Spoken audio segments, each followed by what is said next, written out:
অনুভবে তুমি পর্ব সংখ্যা ৩৩ লেখা মমতা হাইনে জান্নাত মম। শহরের নম্বর 1 সন্ত্রাসী মারা যাওয়ার পরও প্রতিদিন একের পর এক ক্রাইম হচ্ছে, যেখানে সেখানে লাশ পাওয়া যাচ্ছে, কাউকে গুলি করা হচ্ছে, না হয় কাউকে ছুরি দিয়ে আঘাত করা হচ্ছে। এ নিয়ে এখন নতুন বিতর্ক চলছে, কারণ অয়ন আর তার পুরো গ্যাংকেই তো একেবারে নিশ্চিন্ত করেছে সিআইডি। তার নতুন করে আবার কোন সন্ত্রাসের জন্ম হলো? আজও গলাকাটা 5 জন মানুষের মৃতদেহ পাওয়া গেছে। খোঁজ নিয়ে জানা গেছে সবাই সাধারণ নাগরিক, না আছে তাদের কোনো অর্থ সম্পদ, না আছে তাদের কারোর সাথে কোনো শত্রুতা। তাহলে কে করছে এসব, আর কেনই বা করছে? ইভান গভীর ঘুমে আসছিল। সারা রাত ঘুম জেগে এখন দিনের বেলা ঘুমাচ্ছে। হঠাৎ ইভানের ফোনে রিং বেজে উঠল। ইভান ঘুমু ঘুমু চোখে কল রিসিভ করলো। অপর পাশ থেকে বলল, হ্যালো স্যার, কোথায় আপনি? আজকে সকালের নিউজ শুনেছেন? ইভান সেই কথা শুনে বলল, না শুনিনি, পরে শুনে নেব। স্যার, আজকেও 5 জনের লাশ পাওয়া গেছে, আর 5 জনই ছিল সাধারণ জনগণ। এই বলে ইভান ফোন রেখে দিল। অন্যদিকে ইভানের পুরো পরিবার সকালের নাস্তা করছে। ইভান ঘুমাচ্ছে দেখে কেউ আর তাকে ডাকতে গেল না। ইভানের ছোট ভাই দুটিকে নিজের হাতে খাইয়ে দিচ্ছে ইভানের আম্মু। অতসী নাস্তার প্লেট সামনে রেখে চুপচাপ আছে, যে একটুও খাচ্ছে না। ইভানের বাবা হঠাৎ খেয়াল করলো অতসীকে। কি হলো মা, খাচ্ছ না কেন? এই তো খাচ্ছে, এই বলে অতসী হাত দিয়ে খাবার নাড়াচাড়া করতে লাগলো, কিন্তু একবারও খেলো না। সে অন্য একটা বিষয় নিয়ে ভাবছে। হঠাৎ ইভানের গলা শোনা গেল। সে তার রুম থেকে চিৎকার করে রিয়াকে ডাকছে, রিয়া, রিয়া, তাড়াতাড়ি এক মগ কফি নিয়ে আয়।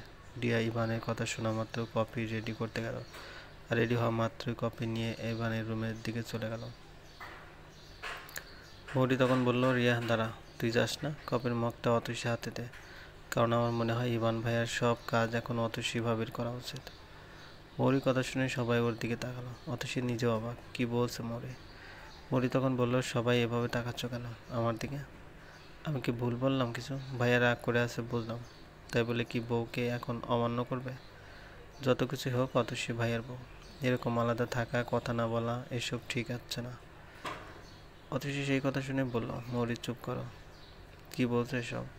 আমি ওনার রুমে যাব না কিছুতে।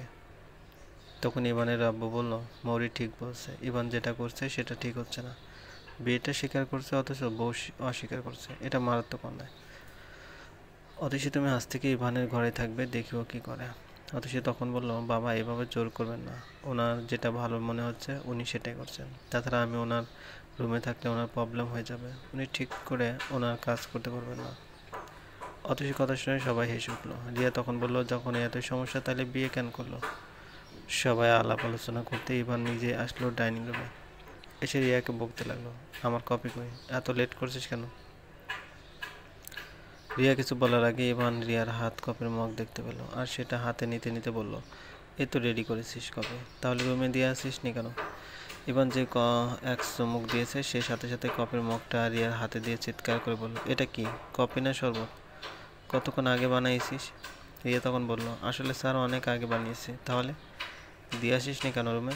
কীভাবে দিয়ে আসবো, সবাই বলছে অতসী ম্যাডামকে দিয়ে আসতে, আর অতসী ম্যাডাম বলছে উনি যাবেন না, সেজন্য আমিও চুপচাপ এখানে দাঁড়িয়ে আছি। ইভান সে কথা শুনে অতসীর দিকে তাকালো আর বলল, অতসী, নাস্তা করা শেষ তোমার? অতসী মাথা নাড়ল। ইভান তখন বলল, তাহলে জলদি এক মগ কফি রেডি করো আমার জন্য। এই বলে ইভান তার রুমে চলে গেল। সবাই হা করে তাকিয়ে রইল। তার ভাবলো, কি আর ইভান করলো কি? সবাই ভেবেছে ইভান এই কথা শুনে রাগান্বিত হবে, কিন্তু ইভান তো অতসীকেই পারমিশন দিল। অতসী এখন কি করবে বুঝতে পারলো না, কারণ ইভানকে বোঝা বড় দায়। সে রাগ করে বলল না, মন থেকে বলল, তা বোঝা গেল না। অতসীকে চুপচাপ দেখে রিয়া বলল, ম্যাডাম আসুন তাড়াতাড়ি, তা না হলে স্যার রাগ করবে। মৌরি সেই কথা শুনে অতসী গা টেলা দিয়ে বলল, ভাবি যান এখন, এতক্ষণ তো আমাদের কথাকে গুরুত্বই দিলেন না, এখন তো ভাইয়া নিজেই অর্ডার করেছে, এখন তো অবশ্যই যাবেন। অতসী সেই কথা শুনে বলল, আমি বাবার কথা শুনেই কিন্তু যাচ্ছি, তোমার ভাইয়ের কথা শুনে না। এই বলে অতসী কফি রেডি করতে গেল, কিন্তু কফি রেডি করতে গিয়ে তার মনটা খারাপ হয়ে গেল। তার চোখে জল চলে এলো, কারণ অতসী অয়নের জন্য ডেলি ডেলি 4 কপি বানাতো। আজ তার সেই ভাইয়া নেই, এভাবে অয়ন হারিয়ে যাবে অতসী কল্পনা করেনি কখনো। অতসীকে এরকম অন্যমনস্ক দেখে মৌরি বলল, তোমার ভাইয়াকে কখনো নিজের হাতে কফি বানিয়ে খাওয়ার সৌভাগ্য হয়নি? আমি অনেকবার চেয়েছিলাম বানাতে, কিন্তু উনি আমাকে বানাতে দেননি। উনি আমাকে বলতেন, তুমি পারবে না, এসব কাজ তোমার দ্বারা হবে না, তবে আমি বুঝতে পারতাম উনি তোমার হাতে কফি খাবেন বলে আমাকে বানাতে দিতেন না। অতসী সেই কথা শুনে বলল, ভাবি ভাই আমাকে অনেক বেশি ভালোবাসতো। জানি না সব ভাই তার বোনকে এভাবে ভালোবাসে কিনা, কিন্তু অয়ন ভাইয়ার এই ভালোবাসা যে ক্ষণিকের জন্য ছিল তা বুঝতে পারিনি। এই বলে অতসী চোখ মুছে নিল। মৌরি তখন বলল, অতসী কফিটা আবার ঠান্ডা হয়ে যাবে, যাও ভাইয়াকে দিয়ে এসো। অতসী তখন বলল, আমাকে তো শুধু বানাতে বলেছে, ওনার রুমে তো নিয়ে যেতে বলেনি। রিয়া গিয়ে দিয়ে আসবে, যাবো না আমি। মৌরি সেই কথা শুনে অতসী হাত ধরে বলল, তুমি এখনো স্বামীর গুরুত্ব বুঝতে পারছো না ভাবি। একজন মেয়ে মানুষের কাছে তার স্বামী হলো সবচেয়ে মূল্যবান সম্পদ। প্লিজ ভাবি, তুমি ভাইয়ের সাথে তাল মিলাও না। ও রাগ করছে দেখে তুমি যদি রাগ করে থাকো তাহলে কিন্তু কখনোই তোমাদের মধ্যে মিল হবে না। একজন কঠোর হলে আরেকজনকে নরম হতে হবে, একজন আগুন হলে অপরকে অথবা হতে হবে পানি। ভাইয়ের সবসময় সন্ত্রাসীর পিছনে ছুটে বেড়ায়, সারাদিন নানা রকম টেনশনের মধ্যে থাকে, সেজন্য ভাইয়ের মেজাজ সবসময় একটু গরম। তুমিও যদি ওর মতো ব্যবহার করো তাহলে কিন্তু প্রবলেম কখনোই সলভ হবে না। অতসী এই কথা শুনে বলল, আমাকে তুমি কি করতে বলছো এখন? উনি যেখানে নিজের মুখে বলে দিয়েছে ওনার আশেপাশে যেন না থাকে, ওনার রুমে যেন না যায়, ওনার সাথে যেন কথাও না বলি, সেখানে আমি নিজের থেকে কি করে ওনার কাছে যাব? মৌরি তখন বলল, যদি ভাইয়া এমনটাই চাইতো তাহলে সে তোমাকে এ বাড়িতে আনতো না, আর এখন তো নিজের মুখেই বললো কফি বানাতে। আর কিভাবে সে বোঝাবে? যাও তুমি দেরি না করে রুমে চলে যাও। অতসী মৌরির কথা শুনে তাড়াতাড়ি করে ইভানের রুমে চলে গেল। রুমের দরজা খোলাই ছিল। অতসী রুমে ঢুকে দেখে ইভান খুব মনোযোগ দিয়ে নিউজ পেপার পড়ছে। অতসী সেজন্য চুপচাপ কফির মগটা নিয়ে ইভানের পাশে গিয়ে দাঁড়ালো। ইভান অতসী উপস্থিত টের পেয়ে বলল, এক কাপ কফি রেডি করতে এত টাইম লাগলো? না জানি অন্য কিছু অর্ডার করলে কি হতো। অতসী তখন বলল, কই রাখবো মগটা? ইভান সেই কথা শুনে অতসীর দিকে তাকালো আর ওর হাত থেকে মগটা নিয়ে বলল, টেবিলের উপরে একটা মোবাইল রাখা আছে, আজ থেকে এটা তুমি ইউজ করবে। মোবাইলের কথা শুনে অতসী একটু খুশি হলো না, অথচ তার একটা নিজস্ব মোবাইলের স্বপ্ন অনেক দিন ধরেই ছিল।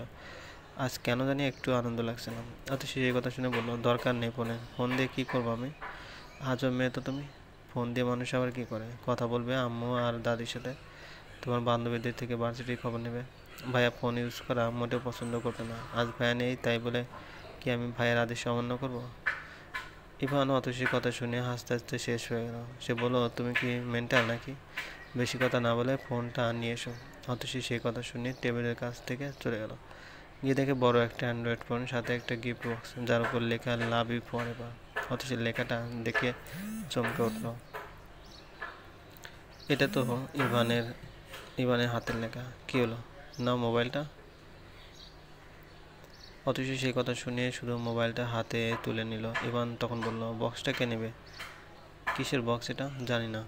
তাহলে আমাকে নিতে বলছেন কেন? নিতে বলেছি সেজন্য নেবে। অতসী তখন বক্সটাও তুলে নিল। ইভান তখন অতসীর কাছে গিয়ে বলল, দরকারি সব নাম্বার ফোনে সেভ করে নিও, আমার নাম্বার যদি দরকারি মনে হয় তাহলে সেটাও সেভ করে নিতে পারো। অতসী ইভানের কথা শুনে বলল, আপনি সবসময় এমন তেরা তেরা কথা বলেন কেন? সব কথায় পেঁচিয়ে পেঁচিয়ে বলেন, একটু ভালো করে বলতে পারেন না? আমি খারাপ কি বললাম? আমার নাম্বারটা দরকারি তো নাও হতে পারে, তাই না? অতসী তখন বলল, হ্যাঁ ঠিক বলেছেন, আপনার নাম্বারের দরকার নেই, আর আপনার সাথে আমি কেন কথা বলতে যাব? ইভান কোনো উত্তর দিল না। সে কফির মগে চুমুক দিতে দিতে বলল, চিনি বেশি হয়েছে, আমি এত বেশি চিনি খাই না, নেক্সট টাইম অল্প করে দিও। অতসী তখন বলল, কিসের জন্য গিফটটা জানতে পারি? এমনি ইচ্ছে হলো, এখন চলে যাও, কাজ আছে আমার। অতসী তখন গিফট বক্সটা আর মোবাইলটা টেবিলের উপর রেখে বলল, আপনার জিনিস আপনার কাছে রাখুন, এইরকম লোকের জিনিস আমি নেই না। এই বলে অতসী চলে গেল।